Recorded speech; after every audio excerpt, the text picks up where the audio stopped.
Before we dive into the electrifying confrontation that rocked the airwaves, remember to hit that subscribe button, give us a like, and drop your thoughts in the comments below. Your engagement fuels the fire of truth. We're about to unveil the air in the studio was not merely thick. It was a physical entity, a suffocating blanket woven from anticipation and the unspoken animosity of two titans about to collide. Every cable seemed to hum with a silent current, every light fixture casting a stark, unforgiving glow on the battlefield. That was the set. This wasn't just another talk show segment. It was a rare, unscripted convergence of two of the most polarizing women in American public life, a spectacle the producers had shrewdly, perhaps even recklessly, billed as a conversation about power, gender, and responsibility. But anyone with a pulse could feel it. This was going to be a fight for the ages. On one side, Karoline Leavitt, the unapologetic conservative firebrand. Her white blazer, sharp and unyielding, seemed less an item of clothing and more a suit of armor. She squared her shoulders, a subtle, almost imperceptible gesture of defiance, and a smile, not of warmth but of honed precision, played on her lips. Her eyes, however, held the true story, a glint of unyielding resolve, a readiness to dismantle narratives that had long gone unchallenged. Karoline hailed from the trenches of grassroots politics and the brutal, unforgiving front lines of media wars, a combatant forged in the crucible of public opinion. She was here not to debate, but to deliver a reckoning. Across from her, Sheryl Sandberg. The name itself resonated with the echoes of Silicon Valley boardrooms, TED Talk stages, and the polished veneer of corporate success. In her signature dark tones, she was the epitome of calm, composed grace. Her greeting to the audience was delivered with a practiced warmth, a familiar, reassuring cadence that had charmed millions. Sheryl was the architect of Lean In, a movement, or perhaps, as some would argue, a brand that had promised women a seat at the table. She represented the established order, the voice of a feminism that had found its footing in the C-suite, a world away from Karoline's gritty reality. The moment they sat down, the unspoken tension solidified into an almost tangible force. The moderator, a seasoned professional accustomed to managing lively discussions, seemed to shrink slightly under the weight of the impending clash. He cleared his throat, a nervous tick, and launched into the opening question, a seemingly innocuous prompt designed to kickstart the conversation. Sheryl, the host, began, his voice attempting a neutral tone that barely concealed the underlying current of excitement. Your book, Lean In, has been described as groundbreaking by many. Do you still believe it's the answer for women today? Sheryl leaned slightly forward, a gesture of engagement, her composure unwavering. Absolutely, she affirmed, her voice smooth and confident. The message of Lean In was to encourage women to take a seat at the table, to push past internal barriers and claim their space, and I still believe in that message. It was a familiar refrain, a well-rehearsed testament to her life's work, delivered with the conviction of someone who had seen its impact firsthand. But as her words hung in the air, a soft, pointed laugh, barely audible, yet cutting, escaped Karoline Leavitt's lips. The battle had officially begun. The soft, pointed laugh that escaped Karoline Leavitt's lips was a sound designed not for humor, but for disruption. It hung in the air, a delicate, yet undeniably sharp, shard of glass that shattered the polished illusion of polite discourse. Sheryl Sandberg, ever the picture of practiced composure, maintained her serene smile, but a subtle, almost imperceptible tension tightened the corners of her eyes. She had anticipated disagreement, perhaps even a spirited debate, but not this. Immediate, almost dismissive, challenge to her very foundation. You know what I find interesting? Karoline said, her voice deceptively calm, a predator circling its prey. She turned her body, shifting her focus from the camera to face Sheryl directly, a move that amplified the personal nature of her impending strike. You wrote a best-selling book encouraging women to climb a corporate ladder that you were already born halfway up. The words landed with the precision of a surgical strike, piercing through the carefully constructed narrative of self-made success. It's easy to lean in when the system props you up with billings and blue check marks. A collective, audible intake of breath swept through the studio audience, followed by a profound, almost reverent silence. It was the kind of hush that falls when an unspoken truth is suddenly, brutally articulated. Sheryl's polite smile remained fixed, a mask of grace, but her eyes, now narrowed almost imperceptibly, betrayed a flicker of something akin to surprise, or perhaps a nascent irritation. I worked for what I have, Karoline, she replied, her voice still smooth, but with an underlying current of defensiveness. Sure, Karoline retorted, her voice sharpening, losing its deceptive calm and gaining an edge of steel. But your book didn't start a movement. It started a brand. It made you rich. It made Facebook look progressive. But for most women in this country, it didn't make them heard. It made them feel small. The flicker in Sheryl's eyes intensified, morphing into a clear expression of annoyance. The battle lines, stark and undeniable, had been drawn. This was no longer a discussion. It was an ideological skirmish, and Karoline was not pulling her punches. The moderator, clearly unsettled by the sheer bluntness of Karoline's assault, scrambled to regain control, his carefully planned script dissolving before his eyes. He leaned forward, a desperate attempt to physically bridge the chasm that had opened between the two women. "Let's focus on common ground, ladies," he interjected, his voice a strained plea for civility. "Surely there's agreement that empowering women in the workplaces." Karoline cut him off, her voice slicing through his attempt at mediation. "See, that's the problem." Her gaze, sharp and unwavering, returned to Sheryl. "You say empowerment, but what you really mean is corporate appeasement." Sheryl didn't empower women. She marketed feminism to CEOs. Sheryl's lips tightened, a visible sign that her media training was kicking in, a desperate attempt to maintain her carefully cultivated composure. She waited half a beat, a strategic pause, before replying, "Karoline, you're free to disagree with my approach. But the truth is, millions of women found confidence through Lean In. It encouraged dialogue. It opened doors, but Karoline was relentless." She leaned slightly closer, her tone unwavering, her conviction absolute. "No, it opened doors for women who already had access to the building. The single mum working 2 jobs didn't get a boardroom invite because of your book." She got told to smile more and work weekends.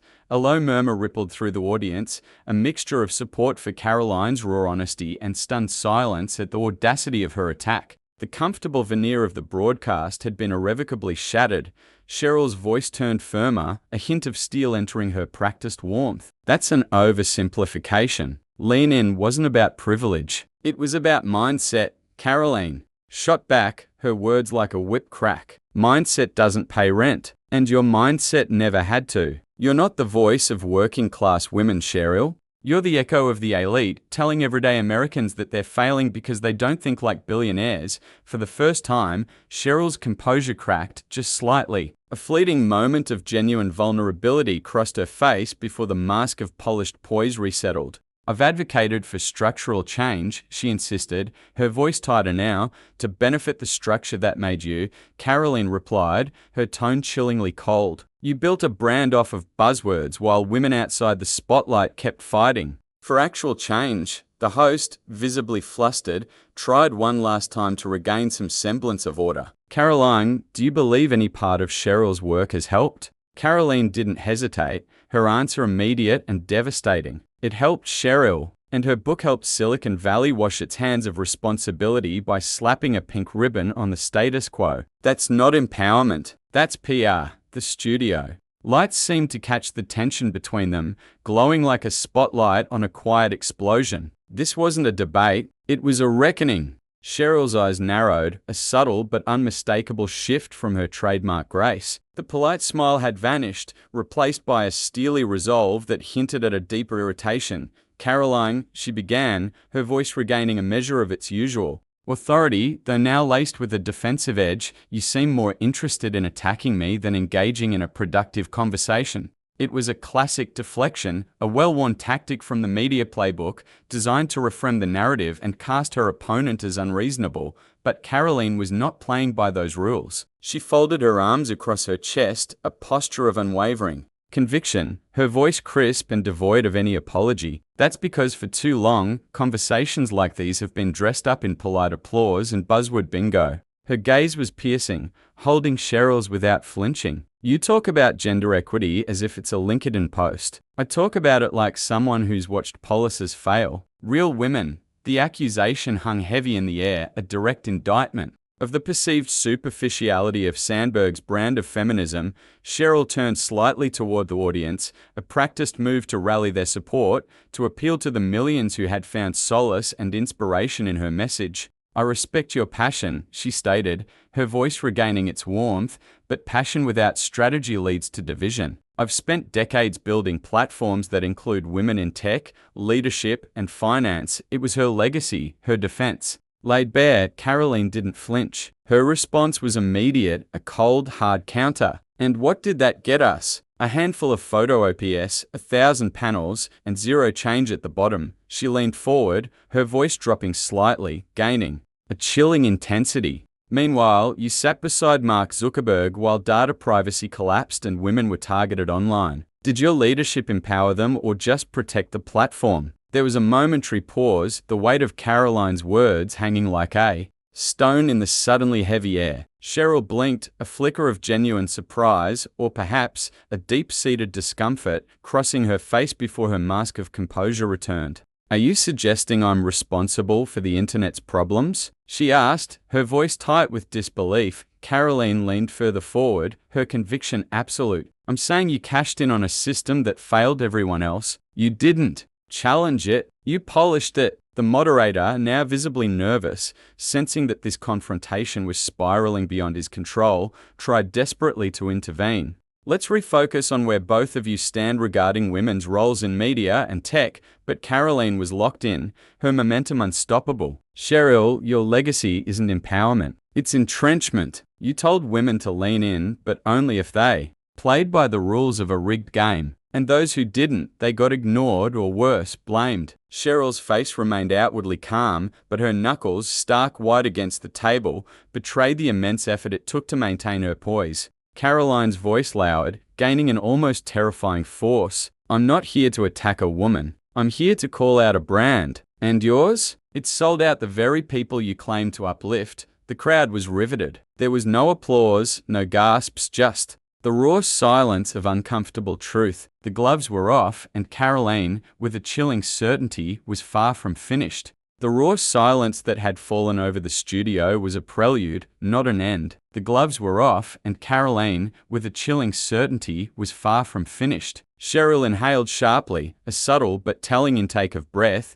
yet she remained collected. Her long years in the public eye having forged a formidable defense. "Karoline," she began, her voice softer now, almost weary. "It's easy to sit across from someone and dismantle a life's work in under 10 minutes, but real change requires more than criticism. It requires effort, collaboration, and sometimes compromise." It was a plea for a different kind of battle, one fought on familiar ground. Karoline leaned back in her chair, her posture radiating a deceptive calm, her tone unwavering. "Compromise is what got us here." Her words were a hammer blow striking at the very foundation of Sandberg's approach. A generation of women told to smile through injustice, network through discrimination, and lean into broken systems. Your version of empowerment asks women to adapt to dysfunction. Mine demands that we dismantle it. There was a noticeable shift in the room, a collective leaning forward from the audience, some drawn to Sheryl's cool diplomacy, others captivated by Karoline's unfiltered fire. Sheryl's voice lowered, a hint of steel now glinting beneath the polished surface. "So, what's your solution? Tear it all down, rage on national TV and call that activism?" Karoline didn't miss a beat. "No, I'm saying stop rewarding performance over principle. Stop pretending a book deal equals a movement, and stop selling young women the lie that sitting quietly at the table will ever be enough." Sheryl tried to respond, but Karoline was surging. Now, not yelling, but commanding, her words building an unstoppable momentum. "You became the face of feminist leadership because it was palatable, because it didn't scare the institutions, because it asked for inclusion without ever questioning the price of entry." Gasps flickered through the audience. This level of honesty was a rare, shocking commodity on air. Sheryl's jaw tensed. "And what exactly do you offer in its place, Karoline?" "Anger?" Karoline's eyes sharpened, gleaming with conviction. "Accountability, clarity, and a voice that doesn't ask for permission." For the first time, Sheryl looked genuinely rattled. The moderator sat frozen between them, a silent, helpless witness. No script could recover this moment. The audience had transformed from passive viewers to witnesses of something raw, unedited, and impossible to spin. The war of ideologies had fully ignited, and Karoline had no intention of letting it cool. A single camera slowly zoomed in on Karoline's face, focused, intense, unwavering. I'm not against women in leadership, Sheryl, she said, her voice steadier than ever. I'm against the illusion that leadership means comfort, applause, and book tours. Real leadership demands risk. It means saying the things that make donors nervous and corporate allies sweat. Sheryl looked away briefly, a flicker of doubt crossing her face before the mask returned. You seem to think I never took risks. That I somehow coasted to where I am. Karoline tilted her head, a subtle challenge. You're right. Let's talk about risk. You stood next to the most powerful tech company in the world and chose to write a book about posture and mindset. I stood in front of rooms that wanted to cancel me, shout me down, and tell me I didn't belong because I dared to challenge narratives like yours.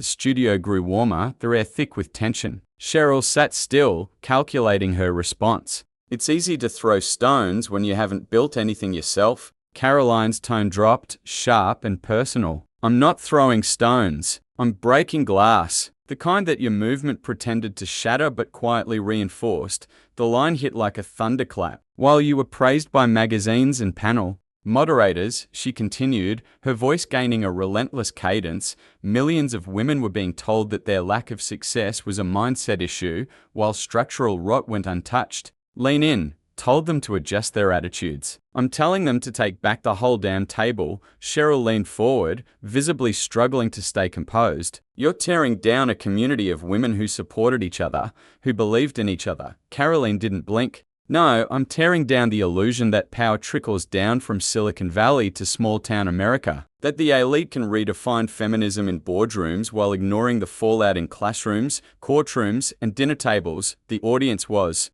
no longer neutral. Murmurs, nods, and side glances now moved like a wave through the room. This wasn't a clash of opinion anymore. It was a verdict being delivered, and Karoline was winning it, one truth bomb at a time. Karoline shifted her gaze, this time not at Sheryl, but directly at the camera. Her voice, now steady and lower, carried the weight of a verdict being delivered not just to the studio, but to the millions watching at home. Somewhere tonight, she said, her words painting a stark image, there's a 19-year-old girl working a double shift at a diner. She's not leaning in. She's leaning over a grill, getting harassed by customers, and walking home in the dark. Tell me again how a TED Talk saves her. The audience fell into a profound quiet, Sheryl tense and unmoving, the weight of the words pressing down. That girl doesn't need a personal brand. She doesn't need a viral quote in cursive font. She needs wages, protection, and someone who doesn't speak down to her from a panel in Davos. Sheryl's polished poise showed its first cracks, her voice calm but strained as she tried to respond. Karoline, inspiration matters. Representation matters. You're dismissing years of work and impact with cheap shots. Karoline turned back to her, her retort clinical, cold, almost surgical in its precision. If the impact of your work can be undone by a few hard truths, maybe it wasn't built to last. Sheryl's jaw clenched. You talk about truth, but you pushed division. You want a war between women instead of unity. Karoline smiled faintly, a ghost of triumph. I'm not starting a war. I'm ending the lie that women must play nice while the system chews them up and praises the ones who survive. I'm not here for unity that means silence. I'm here for accountability. And if that makes people uncomfortable, good. The moderator looked visibly shaken, glancing toward the control room for cues that weren't coming. You say I'm divisive, Karoline continued, but the real division is between the women who get heard and the ones who get ignored. You built a brand on speaking for them. I'm handing them the MIC. A pause, so heavy it felt like a storm had passed through, settled over the room. Sheryl looked away, visibly shaken. For once, she had no counter ready. Karoline didn't just win the round. She rewrote the entire narrative. The producer in the control room whispered nervously into the host's earpiece, but it was already too late to change course. The show had transformed into something raw and uncontrollable, viral energy brewing in real time. Viewers across the country were glued to their screens, social media feeds flooding with clips and polarized reactions. This wasn't just a debate, it was a rupture. Karoline, still centered in her seat, now spoke with a resonance that felt almost rehearsed but wasn't. She didn't need notes. She had a mission. You built a model, Sheryl, she said, calm and cutting. And that model said, follow the rules. Write the book. Make the money. Join the club. What I'm telling women now is, burn the model. Build your own. Sheryl sat motionless, her perfectly composed features beginning to fracture under the weight of public scrutiny. She had prepared for criticism, not confrontation at this level. Karoline didn't stop. You didn't challenge power, you partnered with it. You gave it a friendlier face, a softer tone, a marketable narrative. But the women I talk to every day, they're done with that. The host finally interjected, his voice shaky. Karoline, with all due respect, there are many who would say your rhetoric is dangerous. That tearing people down doesn't build anything better. Karoline turned slowly to him. Truth isn't dangerous. Comfort is. And too many people have built careers, entire reputations on making women comfortable with injustice. She glanced back at Sheryl. I don't want applause. I want disruption. There it was, the core of her message. Sheryl finally spoke, a hint of desperation breaking through.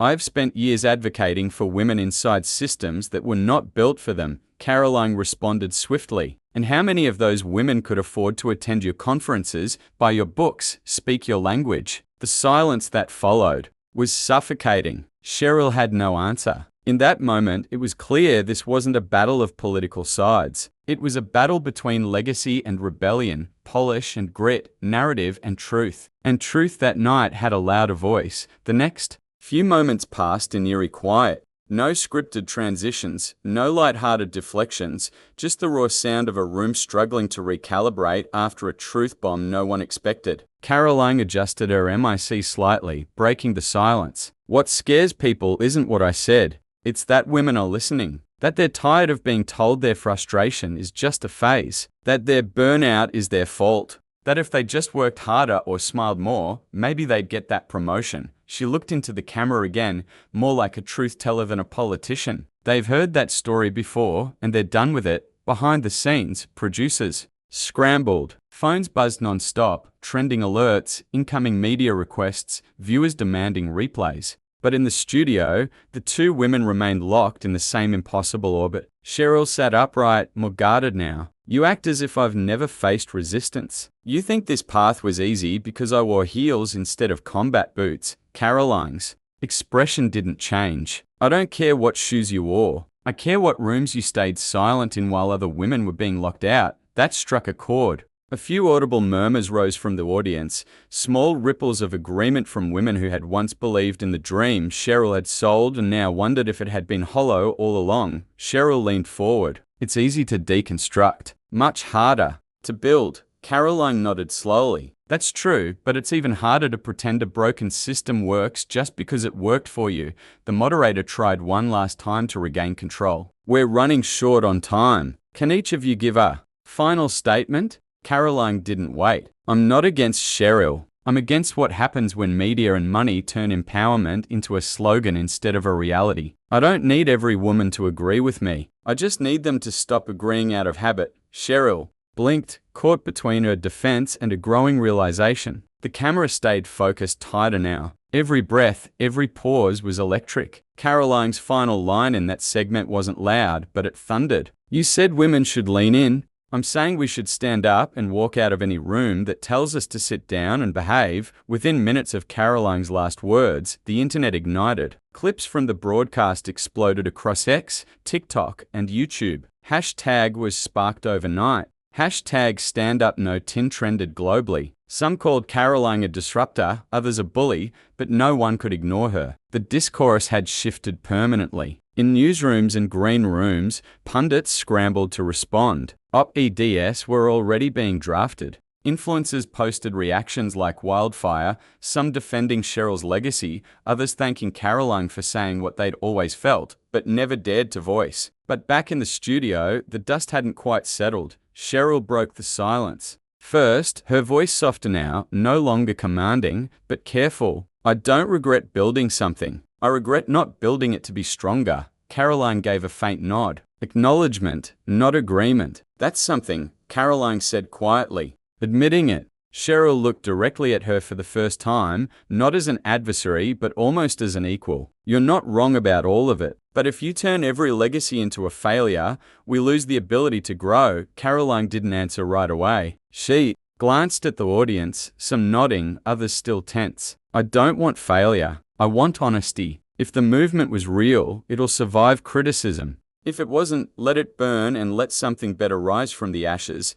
The moderator leaned forward, sensing a rare moment of mutual recognition. So, is there a path forward? Karoline finally responded, measured but sharp. There's always a path forward, but it doesn't start with pretending we were never lost. Sheryl let out a quiet breath, not agreement, but maybe understanding. The audience remained seated, not clapping yet, not cheering, just absorbing. What had started as a battle had become something more, a reckoning not between two women, but between two worlds. One that thrived on polish, the other on provocation. One that had dominated the last decade and one that might define the next. The stage lights began to dim, signaling the end of the broadcast. But no one moved. The air in the studio hung thick with realization. Something irreversible had just happened. Karoline sat back, no smugness in her posture, just certainty. She hadn't come to win a debate, she had come to disrupt an entire framework. And now, as producers scrambled to prepare for fallout, she looked calm. Sheryl, though bruised by the encounter, didn't flinch either. She had survived too many cycles of public scrutiny to collapse now. But even she knew the rules had changed. After the cameras cut, the audience broke into a hesitant but growing applause. Then suddenly a standing ovation, not for either woman specifically, but for the confrontation itself, for the honesty, for the messiness of two ideologies clashing live, unfiltered.